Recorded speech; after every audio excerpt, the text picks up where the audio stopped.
Okay, let's unpack this. If you've ever listened to, say, the start of Ain't Talk About Love. Oh, yeah, or Eruption. Exactly. That sound, the one, it's not just distortion, is it? It's got this swirl, this dimensional thing going on. Van Halen phasing. Yeah. We could talk about amps and Vari-X forever, but today we're really drilling down just one thing, that striped box, the MXR EVH90 Phase 90. And that's really our mission here for you today.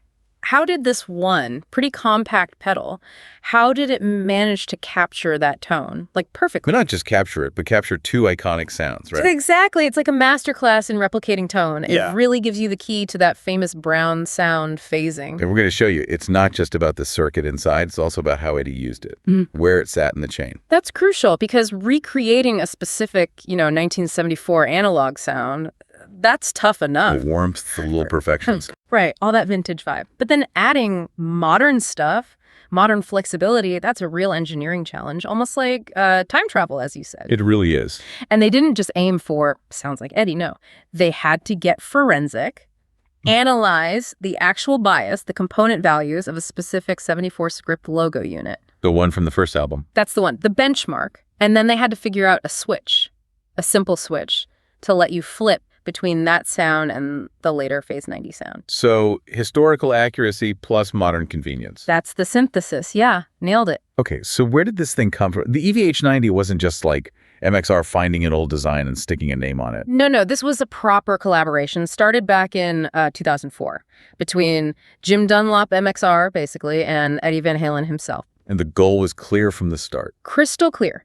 Capture Eddie's preferred sound, not just a phaser sound. Specifically, replicate his original 74 script logo Phase 90. The Holy Grail sound. That subtle, chewy phase from the first records. That was the target, nothing else initially. And looking back now, the EVH90, it was kind of a big deal, wasn't it? More than just one pedal. Absolutely foundational. It was MXR's first big artist phaser. Kind of set the template for signature pedals, really. It launched the whole EVH line, right? The flanger, the 5150 overdrive. All stemmed from this. Because it worked. It filled a gap.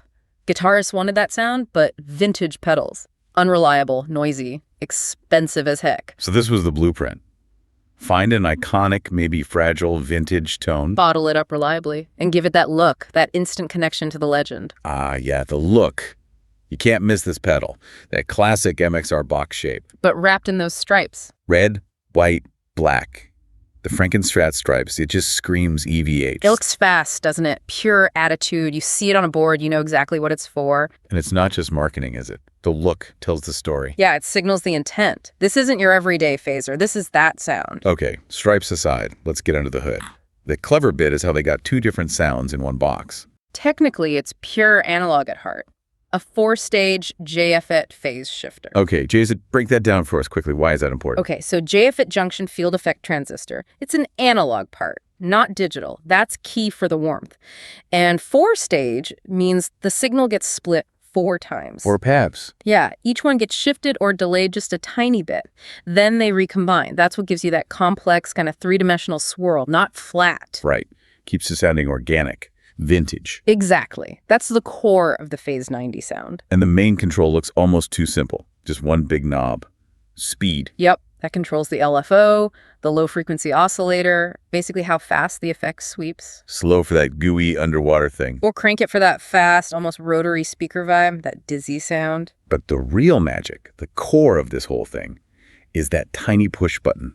The script switch. That's the heart of it. It gives you 2 different pedals, essentially, 2 distinct circuits. Before we get into the tech, why script and block? Let's clarify that. Good point. It's history. The very first phase, 90s, mid-70s, had the MXR logo in a fancy, cursive, script font. It's elegant. Yeah. Then later, around 77, they standardized the look, changed to a bold printed block font. But crucially, they also changed the circuit a bit at the same time. Ah, so the names refer to the logos, but they actually mean different sounds because the guts changed. Precisely. 2 distinct sounds named after the font on the box. Okay, so on the EVH90 button out, what are we hearing then? Button out, that's block logo mode. The later sound, the 77 sound, What happens technically is it switches in a feedback resistor. Okay, feedback resistor. What does that do to the sound? It changes how the phase filter works. It makes it reinforce certain frequencies, creates a resonant peak. So it's not just louder, it actually emphasizes a specific frequency range, like a mid-boost kind of thing. Exactly like that, a mid-hump. So the effect jumps out more. It's more aggressive, more swooshy, more whooshy, cuts through a mix. If you want the phase to be really obvious, that's the mode. Definitely. Very pronounced. Okay, and then you push that little button in. And boom, you're back in 1974. Script logo mode. The vintage sound. The one Eddie actually preferred. That's the one. Pushing the button in physically takes that feedback resistor out of the circuit, completely bypasses it. So no feedback loop. No feedback loop. Without that resonant peak, the sweep is way smoother, it's subtler, the mids are lower, less pushed. It's a totally different feel. Warmer. Less in your face. Much more transparent, yeah. That's the sound people chase with the expensive vintage unit. And thankfully, they didn't forget modern players. True bypass switching. Crucial. Means it doesn't mess with your tone when it's off. No tones suck. And standard 9V power. Easy. Yeah, battery or adapter. Simple. They kept the soul of vintage, but the usability is totally modern. Bulletproof. No noise issues like the old ones sometimes had. Exactly. Seamless integration into a modern board. That was important. Okay, let's talk more about the character of these sounds. The script tone first. What's the vibe? Script is musical, warm. It's often described less like an effect and more like movement, like air moving. Subtle. Very subtle, gentle waves. And critically, it's designed to sit under distortion, not fight it. So with high gain, it adds texture, depth. A shimmer, yeah.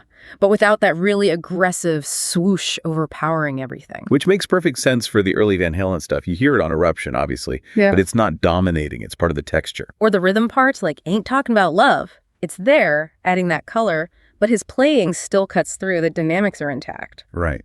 It lets the guitar breathe. Precisely. Adds that sheen without masking the core tone. Okay, now let's flip to the Glock tone. If script is subtle, Block is assertive, much more assertive. Because of that mid-hump, that resonance. it'll feel louder. Definitely feels louder, yeah. More resonant, very mid-forward. It really announces itself. This is the sound most people probably think of when they hear Phase 90 these days, right? From the reissues.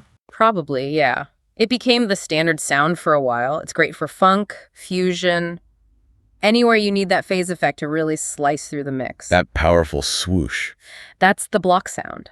Very distinct. So the EVH90, it's really like a time machine then, bridging those two sounds. Two eras of rock sound in one box. It's effectively two classic MXR pedals combined. The smooth 74 script and the aggressive 77 block. And you just toggle between them with one button. That's why it's such a benchmark pedal. You don't have to choose anymore. You get both classics. Okay, we've hit the history, the design, the sounds, but now we get to the real aha moment. The setup secret. This is the bit people often miss. It's not just what pedal, but where you put it. And Eddie Van Halen. He put his original script Phase 90 where? Famously, he ran it before the amp, straight into the input, not in the effects loop. Which is kind of counterintuitive now, isn't it? People usually put modulation after gain in the loop. Right. The thinking is high gain will just squash the modulation if it's up front. So why did Eddie do it the wrong way? Because for his sound, it was the right way. Think about it. His amp was cranked. Insane amounts of gain. Marshall's dimed, Variac, the whole thing. Exactly. So by putting the phaser before all that gain, the preamp tubes were distorting the already phase-shifted signal. So the amp wasn't just making the phase louder, it was interacting with the sweep. It was distorting the sweep itself. The gain and compression from the amp reacted to the phase oscillations. That's what creates that unique, chewy, swirling distortion. That's the eruption sound, the phase being mangled by the amp's gain stage. That's the magic interaction. It's the sound of the phase being pushed, compressed, saturated by the amp itself. And the EVH90 pedal is designed to work like that. Explicitly. It's very dynamic. It responds really well to your picking attack, your guitar's volume knob. So it cleans up, gets more intense. Yeah, that sensitivity is key when you run it into a cooking tube amp. It behaves like the original did in that specific setup. Wow. So the pedal's genius isn't just the circuit, it's how it plays with a high-gain amp in front of it. It becomes part of the game structure almost, not just an effect layered on top. Mind blown. Okay, let's wrap this up. 5 key takeaways. Why is the EVH90 so important? Why should you care? Okay, first, it absolutely nails that iconic Van Halen brown sound phasing, that specific era-defining swirl. It makes it accessible. Right. No need to hunt down a fragile, expensive vintage one. Second, The dual voicing. Script and block sounds in one pedal. 2 classics, 1 box. Unbeatable flexibility there. third takeaway. Third, it was the Launchpad, the first big MXR EVH collaboration. It paved the way for a whole line of successful EVH gear. Hugely influential strategy. The fourth, pretty obvious one. The look. Fourth, that iconic Frankenstrat design. It looks cool and it instantly tells you what it's about. Okay, and finally, number 5. And fifth, it just cemented the Phase 90s legacy. It proved that even now, great analog tone combined with smart design. That still wins for foundational rock sounds, authenticity plus flexibility. Perfect summary. Okay, here's something to think about before we go. A final thought. We just learned that Eddie's whole iconic Phase sound depended massively on where he put the pedal before the amp. A seemingly small detail, but it changed everything. So if that simple placement choice was key to a sound that defined an era, what about your own setup? What effects do you have that might sound completely different, maybe even unlock something amazing if you just tried putting them somewhere else in the chain? Like running delay or reverb before your main overdrive, maybe? That's instead of after. Exactly. What happens then? What textures could you find? Think about your signal path. That simple change, moving one pedal. It might be the key to unlocking your own unique voice. Something to experiment with.